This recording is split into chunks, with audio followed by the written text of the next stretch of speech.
गुरु प्यारी सात संगत जी, आप सभी का इस चैनल पर स्वागत है जी।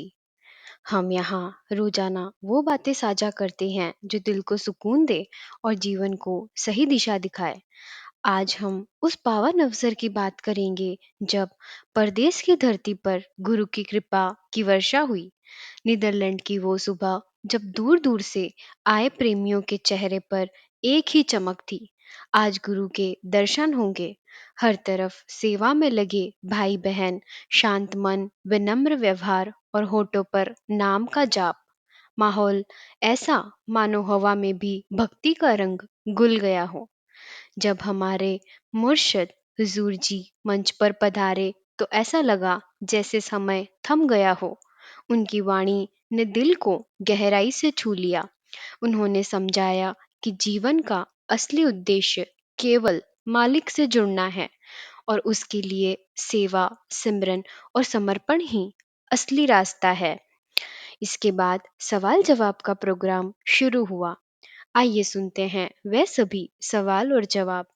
सवाल जवाब सुनने से पहले संगत जी, आप सभी से विनती है कि आप अपने इस चैनल को सब्सक्राइब ज़रूर करें और वीडियो को अंत तक देखने के बाद कमेंट बॉक्स में राधा स्वामी जी ज़रूर लिखें। पहला सवाल, हुजूर जी, जब हम मालिक से जुड़ने का रास्ता अपनाते हैं फिर भी हमारे जीवन में परेशानियां, तकलीफें और कठिनाई क्यों आती है? क्या मालिक हमें प्रेम नहीं करता कि हमें आरामदायक जीवन दे? इस पर उन्होंने जवाब दिया, बेटा, मालिक का प्रेम इंसान की नज़र से नहीं देखा जा सकता। हम तो सोचते हैं कि प्रेम का मतलब है कि हमें कभी दुख ना मिले, सब कुछ हमारी इच्छा के अनुसार हो और जीवन में हमेशा सुख ही सुख रहे। लेकिन असली प्रेम वह है जो हमें हमारी असली मंजिल तक पहुंचा दे, चाहे रास्ता कठिन हो या ना हो। तुम जरा सोचो, अगर एक बच्चा बीमार है और उसे दवाई कड़वी लगती है तो क्या माँ उसका इलाज रोक देती है? नहीं, वह जानती है कि अभी बच्चा रोएगा, नाराज होगा, लेकिन यही दवाई उसकी सेहत बनाएगी। उसी तरह मालिक हमारी आत्मा का डॉक्टर है।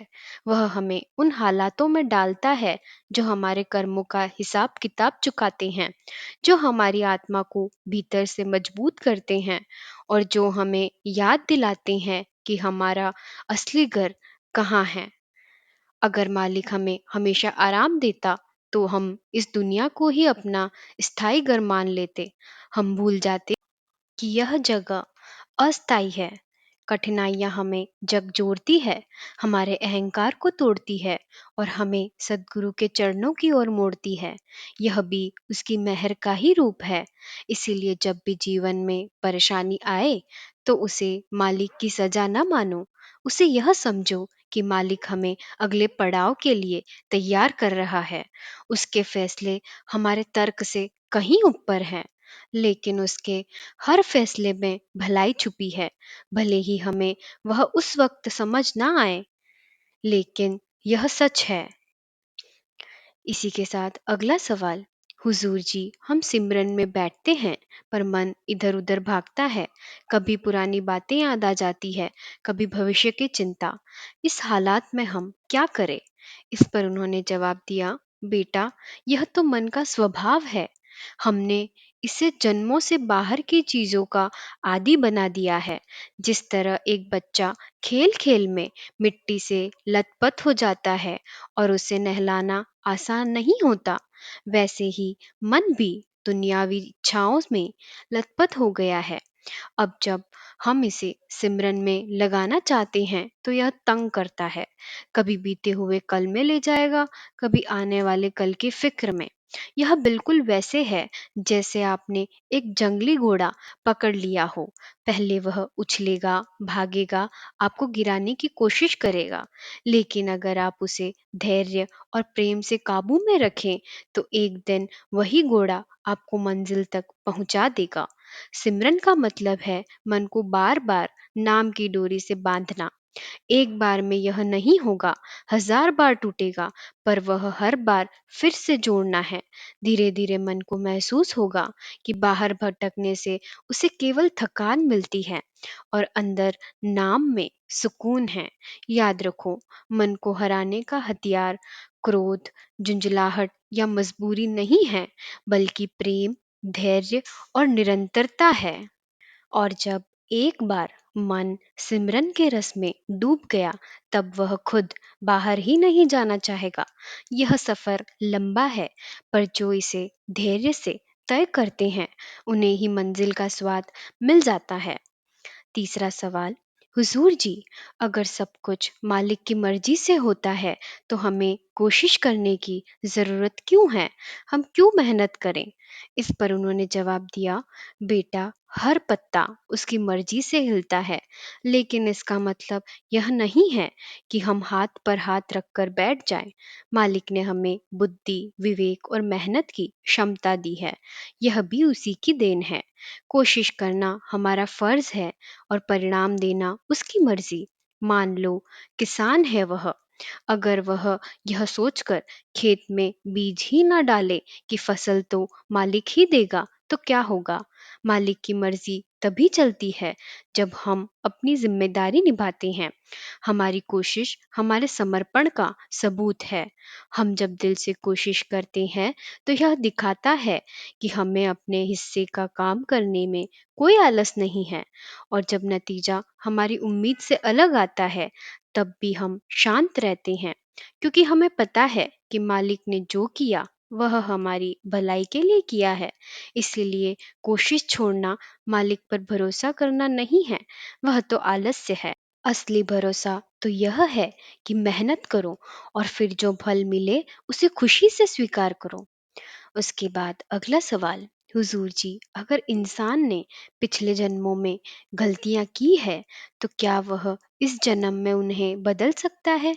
इस पर उन्होंने जवाब दिया, बिल्कुल बदल सकता है बेटा। कर्म चाहे कितने भी भारी हों, मालिक ने हर आत्मा को उन्हें सुधारने का रास्ता दिया है। अगर ऐसा ना होता, तो भक्ति का तो कोई अर्थ ही नहीं रहता। हम पिछले जन्मों में अनजाने में, मोह माया में और कभी-कभी अहंकार में कई गलतियां करते हैं। उनके फल से बचना संभव नहीं है, लेकिन उनके बोझ को हल्का करना संभव है। नाम, सिमरन, सेवा और सद्गुरु के आदेश का पालन, यह वह औजार है जो हमारी आत्मा को धीरे धीरे उन पुराने कर्मों की जंजीरों से आजाद करते हैं। जैसे गंदे कपड़ों को बार बार धोने से वह साफ होता है, वैसे ही आत्मा को बार बार नाम में डुबोने से वह शुद्ध होती है। और याद रखो, मालिक पुराने हिसाब तभी तक चलने देता है जब तक हम उन्हें निभाने के लिए तैयार हैं। जैसे वह देखता है कि बच्चा सच्चे दिल से बदलना चाहता है, वह रास्ता आसान कर देता है।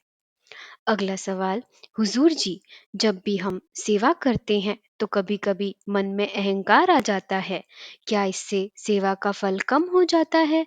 इस पर उन्होंने जवाब दिया, बेटा, सेवा का असली मतलब है मालिक के लिए काम करना, न कि अपने लिए। अगर उसमें मैं आ गया, तो वह सेवा से ज्यादा व्यापार बन जाती है। सेवा में अहंकार आना स्वाभाविक है, क्योंकि मन की हर इच्छा में भी अपनी पहचान जोड़ना चाहता है। लेकिन सद्गुरु हमें सिखाते हैं कि सेवा का मालिक हम नहीं, वह है। हम तो केवल उसके औजार हैं। मान लो किसी ने आपको एक सुंदर गीत सुनाया और आपने सोच लिया कि यह आवाज आपकी है, जबकि वह तो रिकॉर्डिंग मशीन से आ रही थी, तो यह तो गलत बात होगा।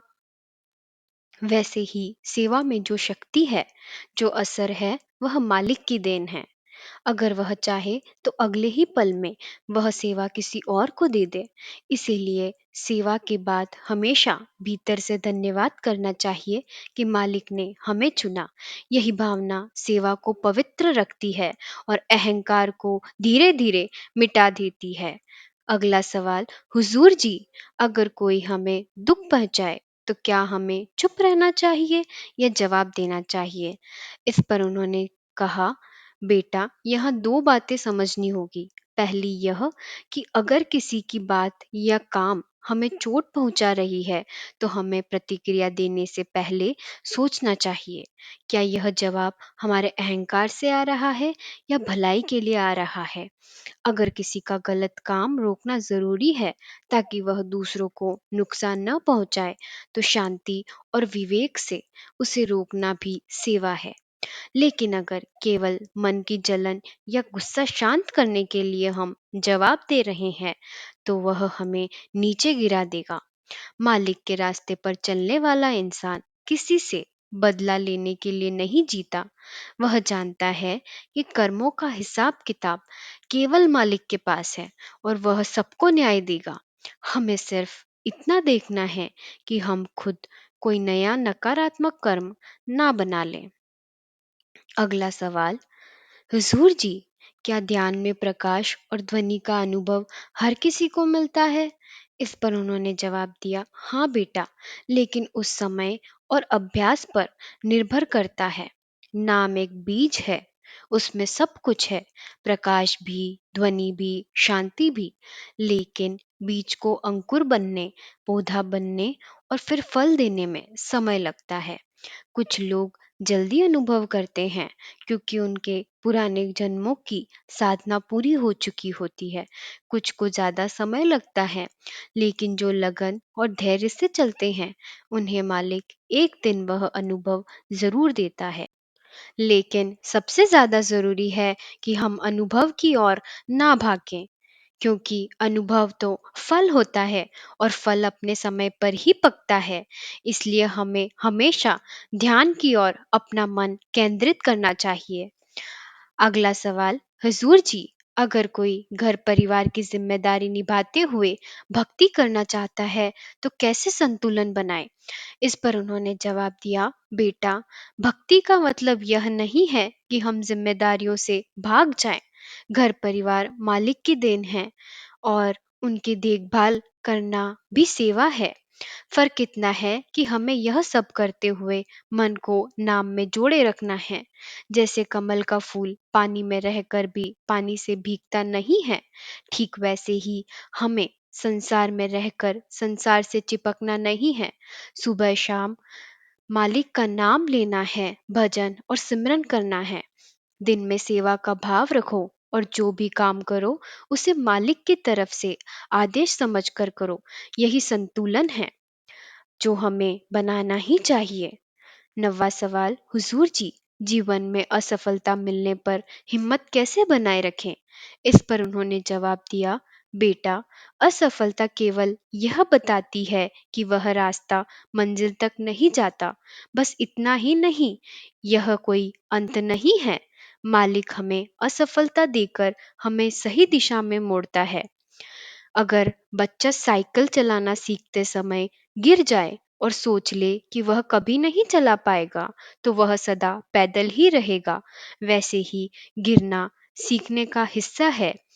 असफलता हमें धैर्य, विनम्रता और अनुभव देती है।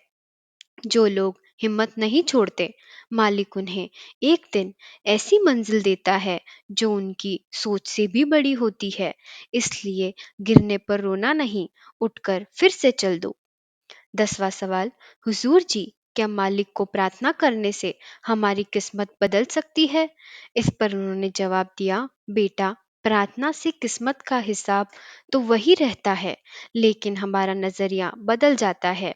किस्मत के पत्ते बदलना तो सिर्फ मालिक के हाथ में है, लेकिन प्रार्थना हमें वह शक्ति देती है कि हम हर पत्ते को खेल सकें।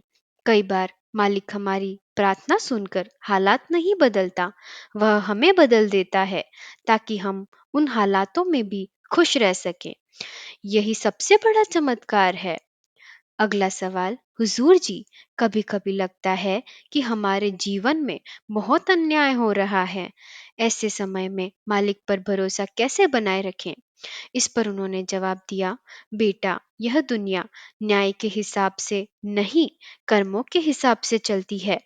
जो हमें मिलता है वह हमारे पुराने बोए हुए बीजों का फल है। कई बार हम यह सोचकर दुखी हो जाते हैं कि मैं तो अच्छा हूँ, फिर मेरे साथ ऐसा क्यों हुआ? लेकिन हमें अपने पिछले जन्मों के कर्म याद नहीं होते। मालिक पर भरोसा तब आसान होता है जब सब कुछ हमारी मर्जी से हो रहा हो। असली भरोसा तो तब दिखता है जब हालात हमारे खिलाफ हो। अगर हम यह मान लें कि मालिक न्याय से बढ़कर दया का घर है, तो हम समझेंगे कि वह हमें ऊंचा उठाने के लिए है, गिराने के लिए नहीं। भरोसे का मतलब है मैं समझूं या ना समझूं, लेकिन जो भी हो रहा है वह मेरी भलाई के लिए ही है। जब यह सोच पक्की हो जाती है तो कोई भी तूफान हमारे मन की शांति को नहीं चुरा सकता। अगला सवाल, हजूर जी, अगर भक्ति में आनंद ना आए तो क्या इसका मतलब यह है कि हम सही ढंग से नहीं कर रहे? इस पर उन्होंने जवाब दिया, बेटा, भक्ति में आनंद हमेशा तुरंत नहीं आता। जैसे बीज बोने के बाद हमें कुछ दिन या हफ्ते इंतजार करना पड़ता है, ठीक वैसे ही भक्ति के फल में भी समय लगता है। आनंद ना आना यह नहीं दिखाता कि भक्ति व्यर्थ है, यह केवल यह बताता है कि अभी हमारी आत्मा पर परतें जमी हुई है। उन परतों को हटाना का काम सिमरन, सेवा और सद्गुरु की संगत करती है। अगर हम आनंद के पीछे भागेंगे तो यह भी मन की चाल हो सकती है। हमें तो बस अभ्यास में लगे रहना है। एक दिन मालिक खुद ही वह आनंद देगा, और इतना गहरा देगा कि हमें दुनिया की सारी चमक फीकी लगने लगेगी। 13वां सवाल, हुजूर जी, जब हम ध्यान करते हैं तो नींद क्यों आ जाती है? इस पर उन्होंने कहा, बेटा, ध्यान में नींद का आना आम बात है, क्योंकि हमारा शरीर और मन दिन भर थका हुआ होता है। जब हम आंखें बंद करते हैं और मन को एक जगह बांधते हैं तो शरीर को लगता है कि यह आराम का समय है और नींद आ जाती है। इसका हाल यह है कि ध्यान से पहले शरीर और मन को थोड़ा तैयार करो, जैसे ठंडी हवा में बैठना, चेहरा धोना, थोड़ी देर टहलना, और सबसे ज़्यादा ज़रूरी है कि मन को हल्का करना, दिन भर के बोझ, फिक्र और शिकायतों से। अगर हम साथ में लेकर इनको बैठेंगे तो मन जल्दी थक जाएगा। धीरे धीरे अभ्यास से मन को यह समझ आ जाएगा कि यह सोने का समय नहीं है, बल्कि मालिक से मिलने का समय है। तब नींद खुद ब खुद दूर भाग जाएगी। 14वां सवाल, हुजूर जी, क्या हम अपनी किस्मत बदल सकते हैं? इस पर उन्होंने जवाब दिया, बेटा, किस्मत बदलने का मतलब है पुराने कर्मों का हिसाब मिटाना। यह काम मालिक के अलावा कोई नहीं कर सकता, लेकिन हम यह जरूर कर सकते हैं कि नए बुरे कर्म ना करें और वर्तमान के कर्म अच्छे रखें। नाम और सद्गुरु की संगति में रहकर हम धीरे धीरे अपनी आत्मा को उन पुराने बोझों से मुक्त करते हैं। यह ऐसा है जैसे कोई कैदी जेल में सजा काट रहा हो। अगर वह जेल में अच्छा व्यवहार करे तो उसे समय से पहले रिहाई मिल जाती है।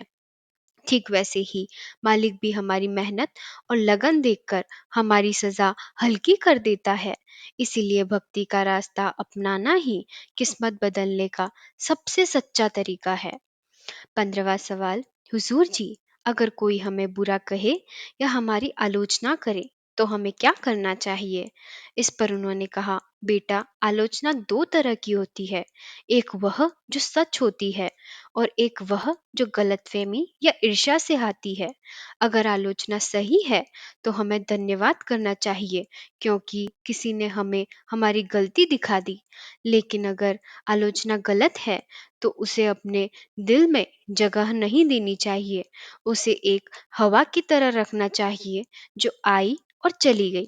लोगों की बातें तो मन में ऐसे बैठ जाती है कि वह हमें उदास कर देती है, लेकिन हमें यह नहीं करना है।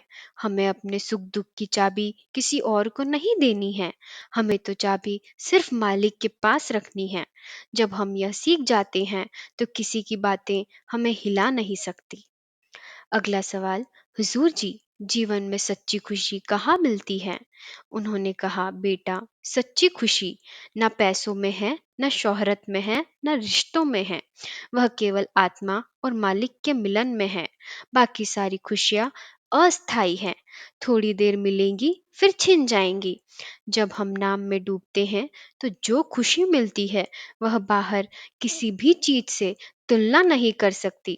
वह खुशी हमारे भीतर का खजाना है जो कभी खत्म नहीं होता। हम बाहर दौड़ते हैं क्योंकि हमें लगता है कि खुशी कहीं और है, पर सद्गुरु हमें सिखाते हैं कि सच्चा सुख तो भीतर है और उसकी चाबी सिमरन और भजन है। 17वां सवाल, हजूर जी, क्या सेवा जरूरी है? अगर हम सिमरन करें तो क्या यह काफी नहीं है? इस पर उन्होंने कहा, बेटा, सेवा और सिमरन एक ही सिक्के के दो पहलू है। सिमरन हमें भीतर से शुद्ध करता है और सेवा हमें बाहर से नम्र बनाती है। अगर हम केवल सिमरन करें और सेवा ना करें तो मन में कहीं ना कहीं आलस्य और अहंकार आ सकता है। सेवा हमें याद दिलाती है कि हम यहाँ दूसरों के लिए हैं, अपने लिए नहीं हैं। इसलिए संतुलन जरूरी है। थोड़ा समय सिमरन के लिए, थोड़ा समय सेवा के लिए, यह सब भक्ति को पूरा बनाता है। 18वां सवाल, हुजूर जी, अगर किसी प्रियजन को खो दे तो उसे दुख मिलता है, तो इससे हम कैसे उभरें? इस पर उन्होंने कहा, बेटा, बिछड़ना इस संसार का नियम है। हम सब यहाँ मेहमान हैं और मालिक ने हमें तय समय के लिए यहाँ भेजा है। जब कोई चला जाता है तो दुख का आना स्वाभाविक है। यह प्रेम का सबूत है, लेकिन हमें यह याद रखना चाहिए कि वह आत्मा खत्म नहीं हुई है, बस शरीर को छोड़कर अपने सफर पर आगे बढ़ गई है। सिमरन और भजन से हम अपने भीतर वह शक्ति पैदा करते हैं जिससे हम बिछड़ने का दर्द सह पाते हैं। मालिक की मर्जी को स्वीकार करना ही असली श्रद्धांजलि है। 19वां सवाल, हुजूर जी, मन को नकारात्मक विचारों से कैसे बचाएं?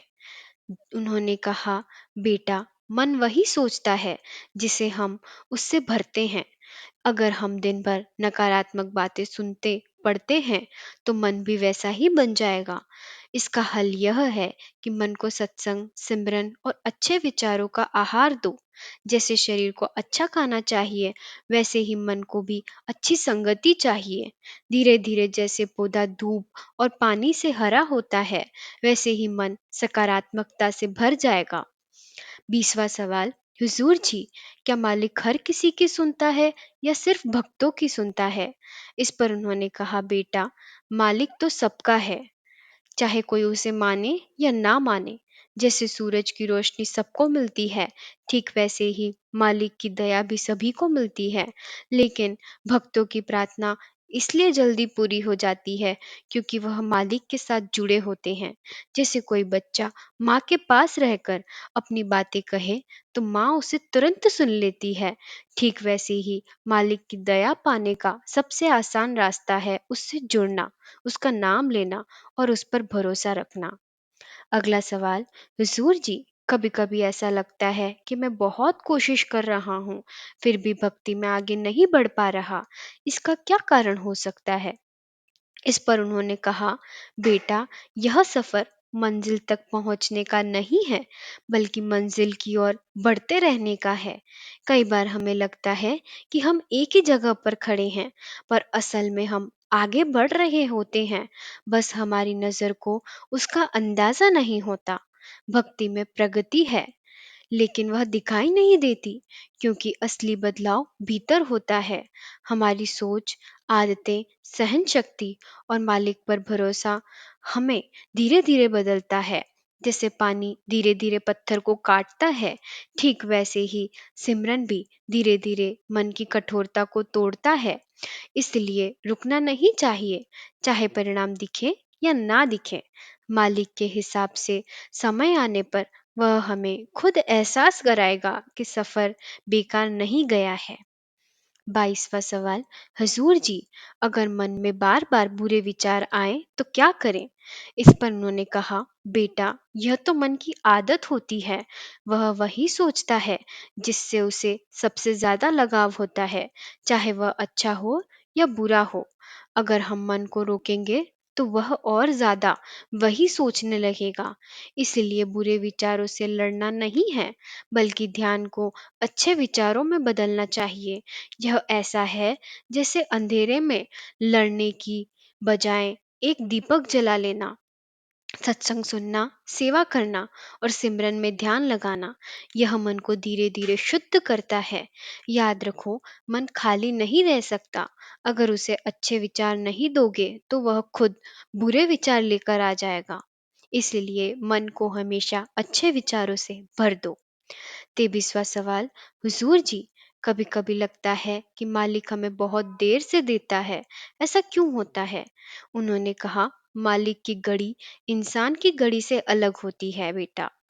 हम जल्दी में रहते हैं, पर मालिक सही समय का इंतजार करता है। कभी कभी अगर मालिक हमें समय से पहले कुछ दे दे तो वह हमारे लिए हानिकारक भी हो सकता है। जैसे कच्चा फल खाने से फायदा नहीं है, बल्कि नुकसान है, वैसे ही समय से पहले मिला हुआ वरदान भी हमारे लिए बोझ बन सकता है। इसलिए मालिक जो भी देता है सही समय पर देता है।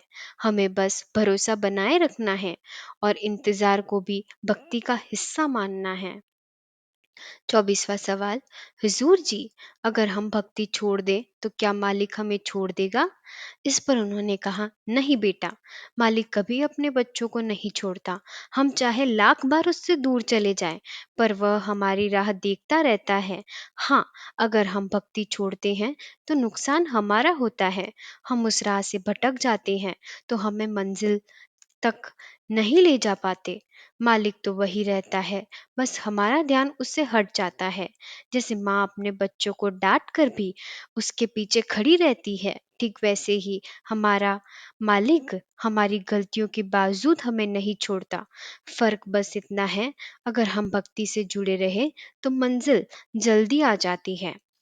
25वां सवाल, हुजूर जी, क्या सांसारिक जिम्मेदारियां निभाते हुए भी हम पूरी तरह से भक्ति कर सकते हैं? इस पर उन्होंने कहा, बेटा, भक्ति का मतलब यह नहीं है कि आप दुनिया ही छोड़ दो। असली भक्ति तो यही है कि हम अपनी जिम्मेदारियां निभाते हुए मालिक को याद रखें। गुरु साहिब हमेशा कहते हैं, अपने काम करो पर दिल मालिक के साथ जोड़े रखो। सिमरन ऐसा होना चाहिए कि जैसे मन में पृष्ठभूमि में संगीत बज रहा हो।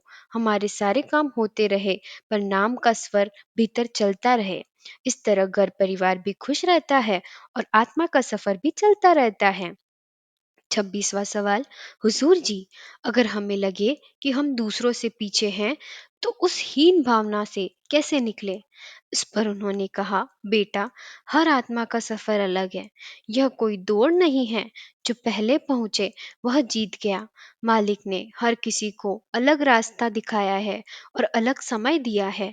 हमें बस अपने हिस्से का रास्ता चलना है, दूसरों से तुलना नहीं करनी है। तुलना करने से न भक्ति में फायदा होता है, न जीवन में।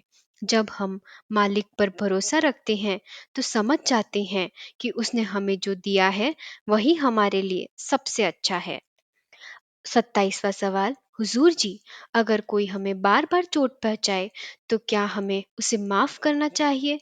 इस पर उन्होंने कहा, हाँ बेटा, माफ करना अपने लिए ज्यादा जरूरी है। सामने वाले से ज्यादा हम किसी को माफ नहीं करते तो असल में हम खुद को ही जोखिम में डाल रहे हैं। माफ करने का मतलब यह नहीं है कि हम भूल जाएं या दोबारा वही गलती सह लें, बल्कि इसका मतलब यह है कि हम अपने दिल का बोझ उतार दें और मालिक से कहो, यह मेरा हिसाब नहीं, यह तेरा है, और मन को हल्का कर लो। 28वां सवाल, हुजूर जी, क्या असफलता भी मालिक की मर्जी होती है? इस पर उन्होंने जवाब दिया, बेटा, असफलता कभी अंत नहीं होती। वह केवल जीवन की दिशा बदलने का संकेत है। कभी मालिक हमें किसी काम से करने को रोकता है, क्योंकि वह जानता है कि आगे जाकर यह हमारे लिए ठीक नहीं होगा। जैसे बच्चे का हाथ आग से माँ खींच लेती है, ठीक वैसे ही मालिक भी हमें असफलता के ज़रिए यह बताता है कि यह रास्ता तुम्हारे लिए ठीक नहीं है।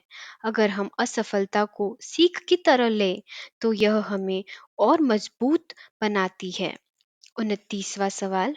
हुजूर जी, क्या सच्चा प्रेम केवल मालिक से ही हो सकता है? इस पर उन्होंने कहा, हाँ बेटा, दुनिया का प्रेम हमेशा शर्तों और उम्मीदों पर टिका रहता है, लेकिन मालिक का प्रेम बिना शर्त के होता है। जब हम मालिक से सच्चा प्रेम करते हैं, तो हमारे अंदर की खाली जगह भर जाती है और हम दूसरों से भी बिना स्वार्थ के प्रेम करने लगते हैं। मालिक का प्रेम ही हमें शांति देता है। 30वां सवाल। हुजूर जी, क्या सेवा केवल डेरा या सत्संग स्थल पर ही करना जरूरी है? इस पर उन्होंने कहा, नहीं बेटा, सेवा का मतलब है दिल से निस्वार्थ भाव से किसी की मदद करना। यह कहीं भी हो सकता है, घर में, मोहल्ले में, कार्यस्थल पर। हाँ, संगत में सेवा करना अपना आनंद है, क्योंकि वहाँ माहौल हमें भीतर से साफ करता है। लेकिन सेवा का असली मापदंड है कि उसमें स्वार्थ ना हो, केवल प्रेम ही प्रेम हो। अगला सवाल। हुजूर जी, अगर हमें लगे कि जीवन में कुछ भी ठीक नहीं हो रहा, तो क्या यह संकेत है कि मालिक हमसे दूर हो गया है? इस पर उन्होंने कहा, बेटा, मालिक कभी दूर होता ही नहीं है। यह बस हमारी नज़र का भ्रम है। अक्सर मुश्किल समय में मालिक और ज़्यादा पास होता है। बस हमें अपने दुख से यह पहचानना होता है कि मालिक हमारे पास है। हमें महसूस करना होता है कि मालिक हमारे पास है। जैसे बादलों के पीछे सूरज होता है, लेकिन हमें वह दिखाई नहीं देता, ठीक वैसे ही मुश्किल समय में भी मालिक की मेहर बनी रहती है। बस हमें अपने नज़र से उस पर्दे को हटाना है। अगला सवाल। हुजूर जी, अगर कोई इंसान हमें भक्ति के रास्ते से हटाने की कोशिश करे, तो क्या करना चाहिए? इस पर उन्होंने कहा, बेटा, अपने सफ़र को दूसरों की राय पर मत छोड़ो। लोग अपनी समझ के हिसाब से बोलते हैं, लेकिन हमारी मंजिल और मालिक के साथ हमारा रिश्ता व्यक्तिगत है। शक या नकारात्मक बातें सुनकर हमें और हमारी मजबूरी से भगाना नहीं होता। हमें तो मालिक से दुआ करनी चाहिए कि वह हमें इतनी विवेक की ताकत दे कि कोई हमें हमारे इस रास्ते से हटा ही ना सके। अगला सवाल। हुजूर जी, क्या भक्ति करते समय हमें अपनी इच्छाएं भी रखनी चाहिए, या केवल उसकी मर्जी समझकर उसी पर छोड़ देना चाहिए? उस पर उन्होंने कहा, बेटा, मालिक को हमारी हर ज़रूरत पहले से पता है। हम अपनी इच्छाएं रख सकते हैं, लेकिन आखिर में कहना चाहिए कि मालिक, जो तेरी मर्जी है वह मुझे स्वीकार है। कई बार हम जो मांगते हैं वह हमारे लिए सही नहीं होता, और मालिक हमें उससे और बेहतर विकल्प देता है। इसीलिए मर्जी के साथ तालमेल बिठाना भक्ति की ऊंचाई की सबसे बड़ी अवस्था है। हमें हमेशा मालिक के भाने में रहना है, और वह जो दे उसे प्रेम से स्वीकार करना है। अगला सवाल। हुजूर जी, क्या सच्ची भक्ति में डर होना चाहिए या प्रेम होना चाहिए? इस पर उन्होंने कहा, बेटा, सच्ची भक्ति तो प्रेम पर टिकी होती है। जो डर पर टिकी रहे वह अस्थायी भक्ति होती है। जब तक भय है, तब तक तुम जुड़े रहते हो, पर जैसे ही भय गया, हम ढीले पड़ जाते हैं। लेकिन अगर प्रेम भक्ति में है, वह हमें हर डाल पर मालिक के साथ खींचता है। हमें चाहे सुख हो चाहे दुख हो, मालिक हमें जोड़े रखता है। इसलिए भक्ति में डर नहीं, प्रेम को आधार बनाओ। इसी के साथ सवाल जवाब का प्रोग्राम यहीं समाप्त होता है। संगत जी, आपका वीडियो में अंत तक बने रहने के लिए बहुत बहुत धन्यवाद। ऐसे ही हम आपके लिए वीडियो लाते रहेंगे, लेकिन इन सभी बातों को हमें अपने जीवन में उतारना है और मालिक से हमेशा के लिए जुड़े रहना है। इसी के साथ, राधा स्वामी जी।